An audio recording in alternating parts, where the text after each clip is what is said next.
My name is Jason Miller, and this happened just a few months ago. I work night shifts at a warehouse in Ohio.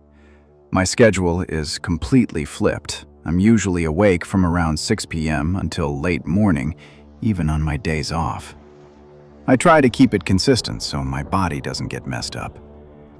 One night, I got off work around 4 a.m. and drove home like usual. The streets were completely empty. No cars, no people, nothing. But as I turned onto my street, I noticed something. There was a car parked right next to my driveway. It was an old black sedan, no lights, dark tinted windows, so dark I couldn't see anything inside. I slowed down as I passed it, trying to look in, but it was pointless. I pulled into my garage and just sat there for a second, staring at it through the side mirror. It felt out of place. There was plenty of open parking all along the street, so why park directly next to my house? Still, I brushed it off. Maybe someone visiting a neighbor. About an hour later, before going to bed, I checked again. The car was gone. The next night, same routine. I got home at around 4:15 a.m. and the car was back. Same exact spot. That's when it started to feel wrong.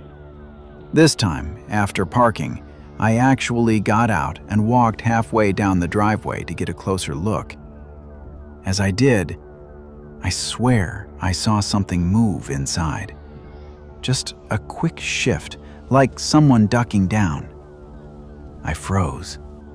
I didn't go any closer. I just stood there, staring. Nothing moved after that. Before going inside, I pulled out my phone and took a picture of the license plate, just in case. The next morning, the car was gone again. Now, I couldn't stop thinking about it. Later that evening, I went for a walk around the neighborhood. The car wasn't there when I left, but when I came back an hour later, it was parked there again. That was it.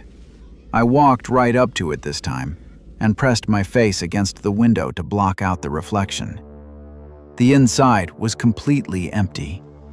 No driver, no belongings, nothing. That made it worse. I went back inside, feeling uneasy. That's when I noticed a notification on my phone.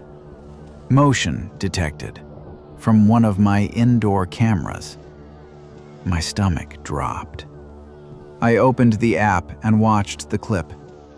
For almost the entire video, nothing happened. Then, right at the end, something moved across the bottom of the frame. Fast. Too fast to make out clearly, but it looked like part of a person. Shoulders, head. And the worst part? The camera was in my bedroom. The same room I was standing in. I felt this wave of panic hit me instantly. I slowly turned around, scanning the room. Nothing. But I knew. Someone was in my house. I backed out into the hallway, trying not to make noise. Then I heard it. Footsteps, behind me, coming from my room. I ran. I sprinted down the stairs, threw the front door open, and ran straight into the woods behind my house. I didn't even look back. I called 911 while running. When the police arrived, the car was gone, but I gave them the license plate photo. 3 hours later, they found him. A guy in his mid-20s, completely unhinged. They found photos on his phone, pictures of my house, pictures through my windows, pictures of me. He had been watching me for weeks, tracking my schedule, and somehow he had been getting inside my house. They never figured out how. And that's what still scares me the most.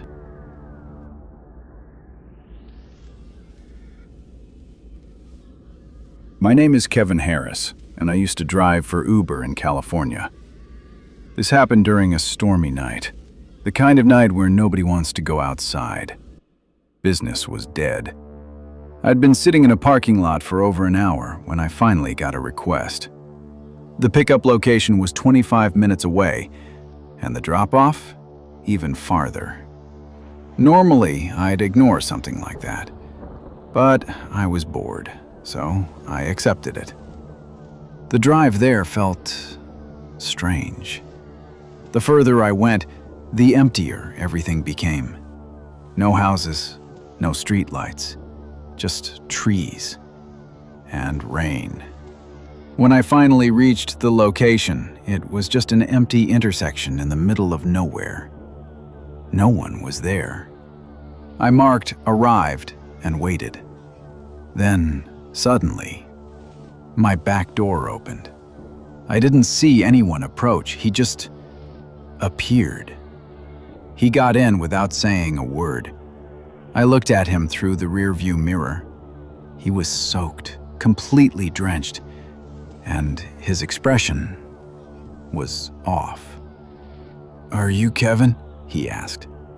I nodded. Then he said my full name. That confirmed it. I started driving. For a few minutes, it was silent. Then I tried to make conversation. "What were you doing out here?" He didn't answer. He just stared at me through the mirror. That's when I started feeling uneasy. Then, suddenly, "Pull over." I hesitated. "There's nothing out here." "I said pull over." His tone changed completely. Cold, aggressive.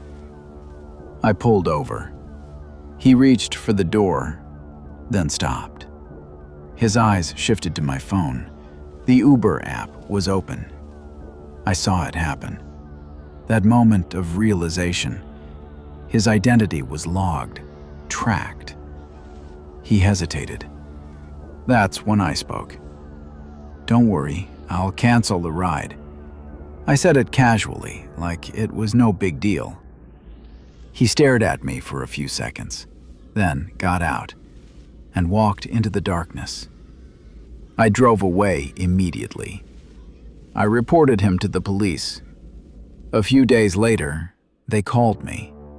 Someone had gone missing that same night, last seen near that exact road.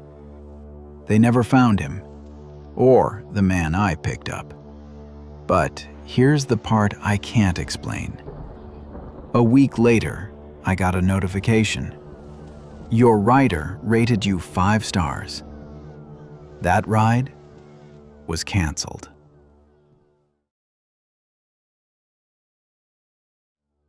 My name is Brandon Cole, and I live alone in a rural area in Pennsylvania. This happened last year. I got home from work around 6 p.m. It had been raining all day. As I pulled into my driveway, I noticed something odd. Tire tracks, fresh ones, like someone had driven all the way up to my house, then left. I didn't think much of it. Maybe someone turned around. I went inside, changed clothes, and started watching TV. About an hour later, I noticed something on the floor. Mud. A footprint. Right behind my couch. I froze. I hadn't walked inside with shoes, and I definitely didn't leave that. That's when the feeling started. That gut feeling. Like I wasn't alone. I turned off the TV and went upstairs. I felt safer in my room, back against the wall, nothing behind me. About 20 minutes later, I heard something. A thump, right outside my bedroom door. I held my breath and listened. Silence. Then, suddenly, the TV downstairs turned on, full volume. I jumped. My heart was pounding. I ran downstairs. The room was empty. The TV was on. I turned it off. Now I knew. Someone was in my house. I grabbed a knife from the kitchen and started checking everything. Closets, bathroom, kitchen. Nothing. Then I went back upstairs. There was only one room left. The spare room. I slowly opened the door. Everything looked normal. Until I saw it. The TV remote. On the floor. That same remote I had just used downstairs. My body went cold. I backed away, then ran. I ran out of the house and called the police. When they arrived, they searched everything. And they found it. Inside the spare room closet. A makeshift setup. Blankets, food wrappers, water bottles. Someone had been living there. Inside my house.